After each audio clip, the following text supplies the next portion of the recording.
नमस्कार, स्वागत है आपका अपने YouTube चैनल हिंदी विजय में। कैसे हो आप सब?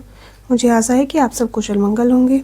तो आज हम देख रहे हैं हिंदी साहित्य का इतिहास रामचंद्र शुक्ल से, जो काल विभाजन और वक्तव्य से जो महत्वपूर्ण कथन है और महत्वपूर्ण बिंदु है उनको हम देख रहे हैं, क्योंकि हम काल विभाजन देख चुके हैं।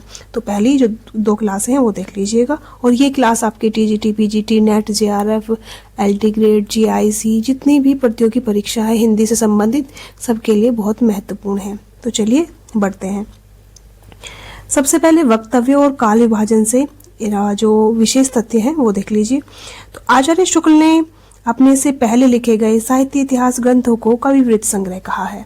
और यहाँ से प्रश्न अक्सर पूछा जाता है कि रामचंद्र शुक्ल ने किसको कविवृत्त संग्रह कहा है, किसको बड़ा कविवृत्त संग्रह कहा है, किसको बड़ा भारी या प्रकांड कविवृत्त संग्रह कहा है। तो किसको, ये सारी चीजें याद रखिएगा। शिव सिंह सरोज को कविवृत्त संग्रह कहा है।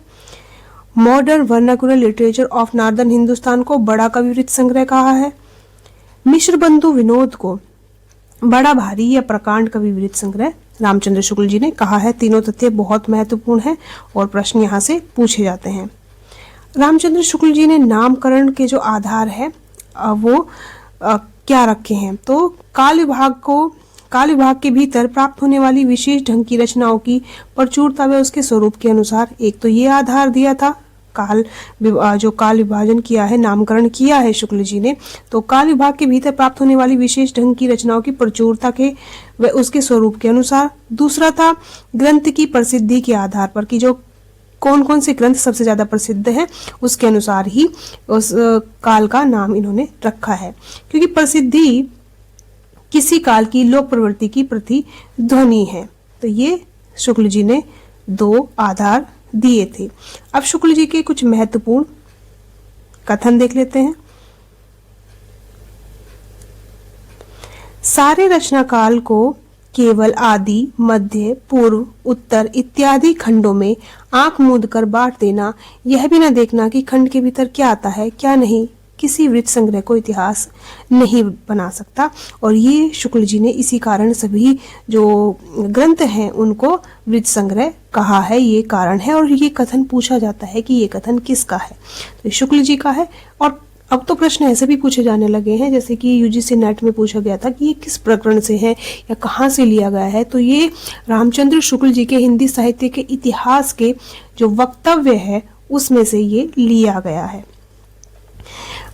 किसी काल के कवियों की साहित्यिक विशेषताओं के संबंध में मैंने जो संक्षिप्त विचार प्रकट किए हैं वे दिग्दर्शन मात्र के लिए। इतिहास की पुस्तक में किसी कवि की पूरी क्या अधूरी आलोचना भी नहीं की जा सकती। और ये कथन भी पूछा जाता है कि इतिहास की पुस्तक में किसी कवि की पूरी क्या अधूरी आलोचना भी नहीं की जा सकती।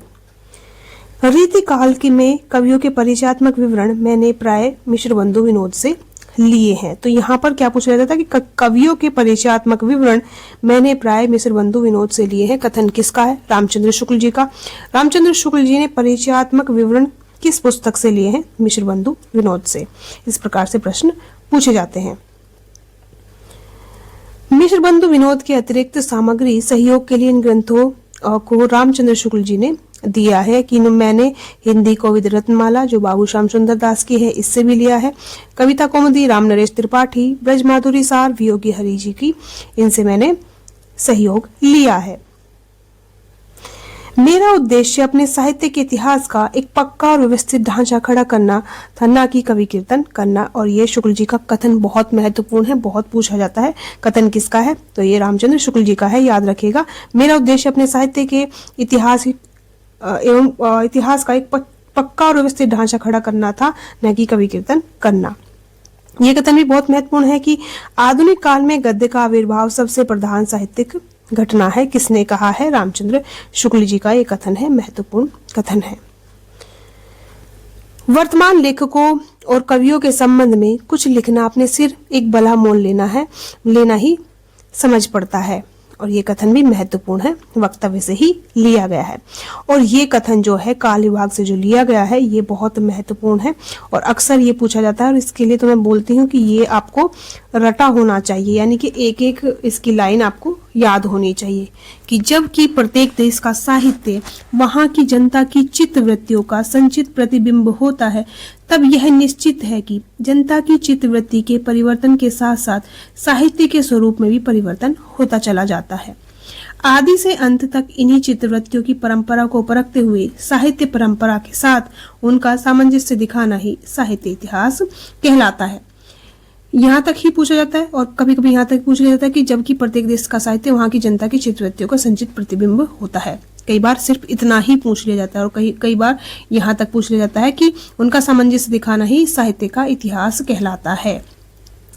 और आगे भी है, जनता की चित्तवृत्ति बहुत कुछ राजनीतिक, सामाजिक, सांप्रदायिक एवं धार्मिक परिस्थितियों के अनुसार होती है। और एक बार जो पूछा गया था, शायद यूजीसी नेट में पूछा गया था, किसी परीक्षा में पूछा गया था कि रामचंद्र शुक्ल जी ने चित्तवृत्तियों में कौन कौन सी परिस्थितियां नहीं बताई हैं, राजनीतिक, सामाजिक, धार्मिक और सांप्रदायिक या आर्थिक। आर्थिक भी दिया था उसमें ऑप्शन, जो कि कौन सी नहीं है, तो आर्थिक इसमें नहीं होना चाहिए। तो इस प्रकार से प्रश्न पूछे जाते हैं, तो ये सब महत्वपूर्ण है। तो आज और अच्छा हाँ, एक काल विभाजन भी देख लेते हैं, देख तो चुके ही हैं लेकिन फिर से देख लेते हैं। तो रामचंद्र शुक्ल जी का काल विभाजन नामकरण इस प्रकार है, तो ये देख लीजिएगा। आदिकाल को आदिकाल वीरगाथा काल नाम दिया है, संवत 1050 से 1375 तक, और ईस्वी में ये याद रख लीजिएगा, मैं यहाँ आपको लिख भी दिया है, या फिर -57 करके भी आप याद रख सकते हैं। पूर्व मध्यकाल, उत्तर मध्यकाल, आधुनिक काल। पूर्व मध्यकाल को भक्ति काल, उत्तर मध्यकाल को रीतिकाल और आधुनिक काल गद्य काल। तो ये जो हो गया शुक्ल जी का यहाँ पर समाप्त होता है। तो आज के लिए इतना ही, फिर अगली क्लास में फिर मिलते हैं, तब तक के लिए धन्यवाद।